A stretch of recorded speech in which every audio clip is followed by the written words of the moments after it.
Viewers, அஸ்ஸலாமு அலைக்கும். Welcome back my channel. இன்றைக்கி நம்ம சேனலில் என்ன ரெசிபி பார்க்க போகிறோம் அப்படின்னு பார்த்தீங்கன்னா, பருப்பு உருண்டை குழம்பு தான் இன்றைக்கி நம்ம செய்ய போகிறோம். இதுக்கு பார்த்தீங்கன்னா 100 கிராம் கடலைப்பருப்பு, 100 கிராம் துவரம்பருப்பு ரெண்டையும் பார்த்தீங்கன்னா நல்லா ½ அன் ஹவர் நல்லா ஃபுல்லாக ஊற வச்சுக்கோங்க. ஊறினதுக்கப்புறமே இந்த மாதிரி உடச்சி பாருங்கள். உடைக்க வந்ததுன்னா கரெக்டான பக்குவம். அந்த ஸ்டேஜில் நீங்கள் எடுத்து மிக்ஸி ஜாரில் போட்டு நம்ம வடைக்கு அரைப்போம் இல்லையா, குறைன்னு அந்த மாதிரி நீங்கள் அரைச்சி எடுத்துக்கோங்க.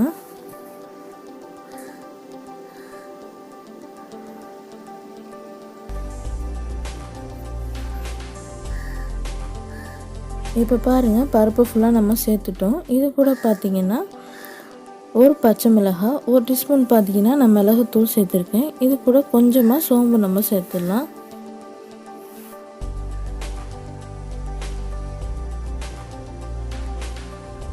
அதாவது 100 கடலைப்பருப்பு, 100 துவரம்பருப்பு ½ அன் ஹவர் நீங்கள் ஊற வச்சுக்கோங்க.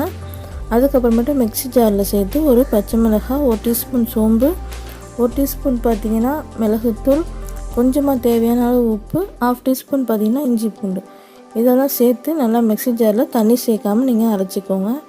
அதான் ரொம்ப நைஸாக அரைச்சிடாதீங்க, கொஞ்சம் குறைன்னு அரைச்சிக்கோங்க. தண்ணி கண்டிப்பாக சேர்க்கவே கூடாது. இப்போ பாருங்கள், இந்த ஸ்டேஜில் நம்ம நல்லா அரைச்சி எடுத்துட்டோம். நல்லா அந்த திக்னஸ்ஸாக இருந்தால் தான் நமக்கு உருண்டை பிடிக்க கரெக்டாக இருக்கும். அதுக்காக தான் பார்த்திங்கன்னா நான் தண்ணி சேர்க்கக்கூடாதுன்னு சொல்கிறேன்.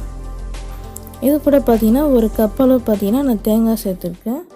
1 கப் அளவு பார்த்திங்கன்னா நான் வெங்காயம் சேர்த்துருக்கேன். வெங்காயம் பார்த்திங்கன்னா குட்டி குட்டியாக கட் பண்ணி நான் சேர்த்துருக்கேன். இப்போ இதெல்லாம் பார்த்திங்கன்னா ஃபுல்லாக நம்ம மிக்ஸ் பண்ணிக்கலாம்.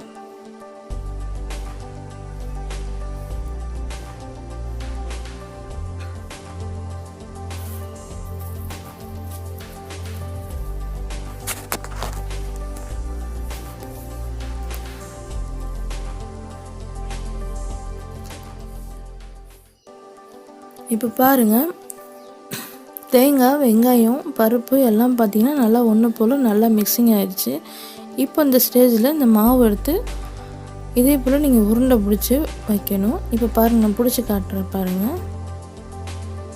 ரொம்ப ஸ்ட்ராங்காக நல்லா அமுக்கி பிடிக்கக்கூடாது, இந்த மாதிரி லைட்டாக உருண்டை பிடிக்கணும். இதே மாதிரி நான் எல்லா மாவும் நான் பிடிச்சிட்டு உங்களுக்கு காட்டுறேன். இப்போ பாருங்கள், ஃபுல்லாக நம்ம எல்லா மாவுலையும் பார்த்திங்கன்னா இதே மாதிரி நம்ம உருண்டை பிடிச்சி வச்சாச்சு. இதை அப்படியே இப்போ நம்ம இட்லி செட்டில் வச்சு நம்ம அவிச்சு எடுத்துடலாம். இப்போ இட்லி செட்டில் தண்ணி உள்ளே வச்சுருக்கேன், நல்லா ஹீட் ஆயிடுச்சு. இந்த ஸ்டேஜில் பார்த்திங்கன்னா நான் பிடிச்சி வச்சுருக்க உருண்டையெல்லாம் மேலாப்பில் வச்சு நம்ம ஃபுல்லாக அவிச்சிடலாம்.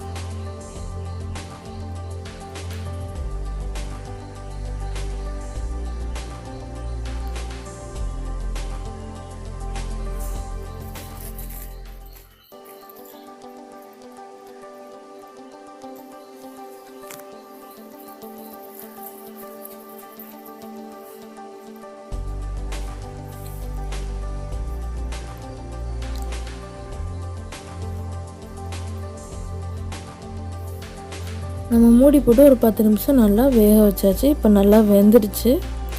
இப்போ அந்த ஸ்டேஜில் நம்ம இறக்கி வச்சிடலாம். இப்போ இறக்கி வச்சு நம்ம குழம்பு ரெடி பண்ணிடலாம். இதுக்கு பார்த்திங்கன்னா நான் சட்டி வச்சுட்டு அதில் கொஞ்சமாக நான் எண்ணெய் சேர்த்துருக்கேன்.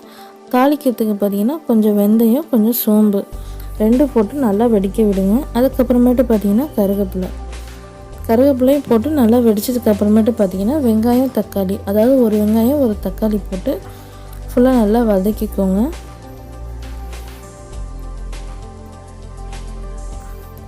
இதுக்கு பார்த்திங்கன்னா நான் எலுமிச்சம்பழம் சைஸ் புளி எடுத்து நல்லா ஊற வச்சு நான் கரைச்சி எடுத்து வச்சுருக்கேன். அதே மாதிரி பார்த்திங்கன்னா 2 வெங்காயம் 2 தக்காளி போட்டு 2 பத்தை தேங்காய் போட்டு நல்லா மிக்சியில் நல்லா நைஸாக அரைச்சி எடுத்து வச்சுருக்கேன். இப்போ பாருங்கள், வெங்காயம் தக்காளி நல்லா வதங்கிருச்சு. இந்த ஸ்டேஜில் நான் 1.5 டீஸ்பூன் பார்த்திங்கன்னா மிளகாத்தூள் சேர்த்துருக்கேன்.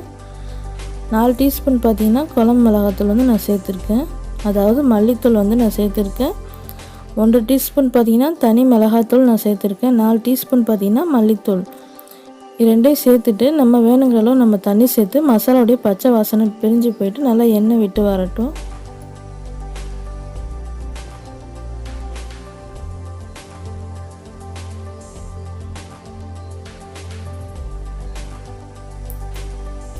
இப்போ பாருங்கள், நல்லா மசாலாவுடைய பச்சை வாசனைலாம் போயிடுச்சு, நல்லா எண்ணெய் விட்டு பிரிஞ்சு வந்துடுச்சு.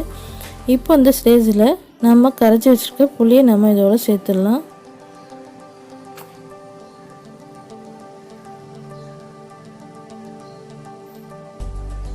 நம்ம அரைச்சி வச்சுருக்கோம் இல்லையா வெங்காயம், தக்காளி, தேங்காய், அந்த விழுதையும் பார்த்திங்கன்னா இப்போவே நம்ம சேர்த்துடலாம்.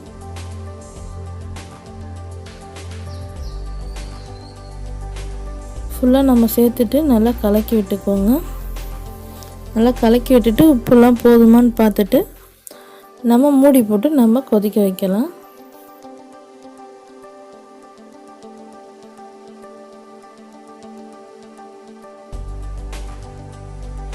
எனக்கு உப்பு, புளிப்பு, காரம் எல்லாமே பார்த்திங்கன்னா கரெக்டாக இருக்குது.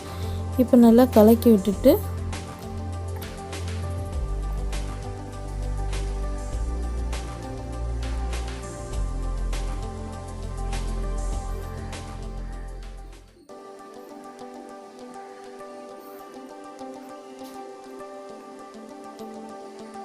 இந்த குழம்பு பார்த்திங்கன்னா நம்ம பச்சையாகவே பார்த்திங்கன்னா அள்ளி குடிக்கலாம். ரொம்ப டேஸ்ட்டாக ரொம்ப சூப்பராக இருக்கும்.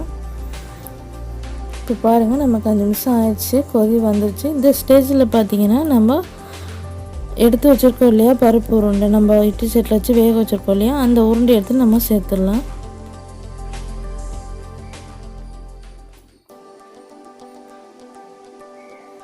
நல்லா மொத்தமாக போட்டுறாதீங்க, ஒவ்வொரு உருண்டையாக எடுத்து போட்டு சேர்த்துருங்க. அதோட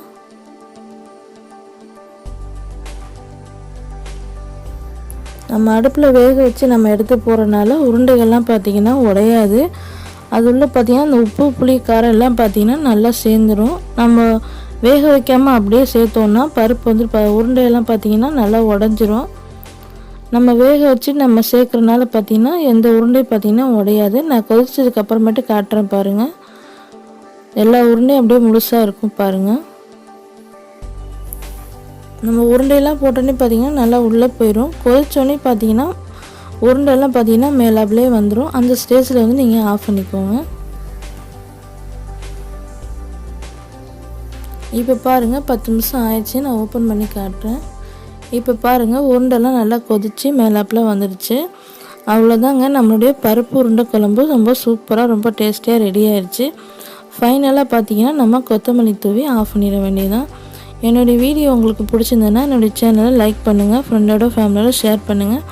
மறந்துடாமல் என்னுடைய சேனலுக்கு சப்ஸ்கிரைப் பண்ணிக்கோங்க. கூடவே அந்த பெல் ஐக்கன் பட்டனையும் கிளிக் பண்ணிக்கோங்க.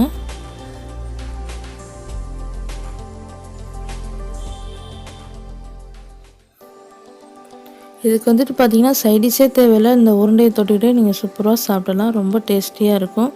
குழம்பு கூட பார்த்திங்கன்னா நல்லா மீன் குழம்பு டேஸ்ட்டில் இருக்கும், ரொம்ப சூப்பராக இருக்கும். நம்ம பருப்பு குழம்பு ரொம்ப சுவையாக ரொம்ப மணமாக ரெடி ஆயிடுச்சு. கண்டிப்பாக ட்ரை பண்ணி பாருங்கள். அஸ்ஸலாமு அலைக்கும்.